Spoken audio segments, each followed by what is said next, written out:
बेटा, बहुत भूखा हूँ, कुछ खाने को मिल जाएगा क्या? उस रात माधाराम ने अपनी आखिरी रोटी एक भूखे साधु को दे दी। कहानी शुरू होती है राजस्थान के छोटे से गांव महेशपुर में। माधाराम नाम का एक गरीब किसान अपनी बूढ़ी माँ के साथ रहता था।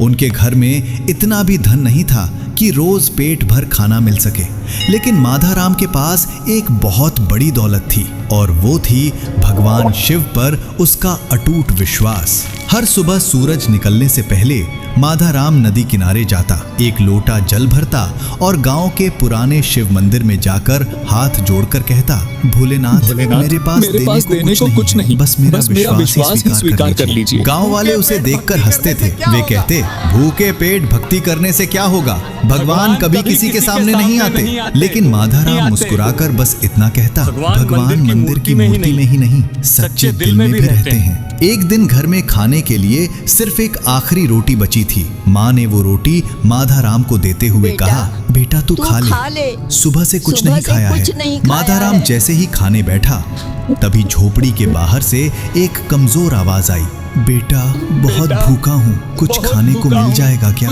माधाराम तुरंत बाहर भागा। उसने देखा वहाँ एक बूढ़ा साधु कांपते हुए खड़ा था। शरीर कमजोर था और आवाज में भूख साफ झलक रही थी।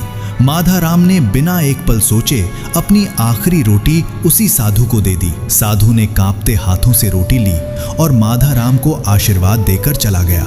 माँ ये सब देख रही थी। माधाराम ने खाली पेट पानी पिया, शिवलिंग की ओर देखा और धीरे से बोला, भोलेनाथ आज आपकी इच्छा यही थी तो मुझे मंजूर है। रात गहरी हो गई, तेज आंधी चलने लगी, बिजली चमकने लगी। माधाराम की छोटी सी झोपड़ी हिलने लगी। वो और उसकी माँ डरकर एक कोने में बैठ गए। तभी अचानक झोपड़ी के भीतर एक दिव्य प्रकाश फैल गया। डर की जगह एक अद्भुत शांति ने ले ली। माधाराम ने कांपते हुए सिर उठाया। उसने देखा सामने वही बूढ़ा साधु खड़ा था। धीरे धीरे उसका रूप बदलने लगा।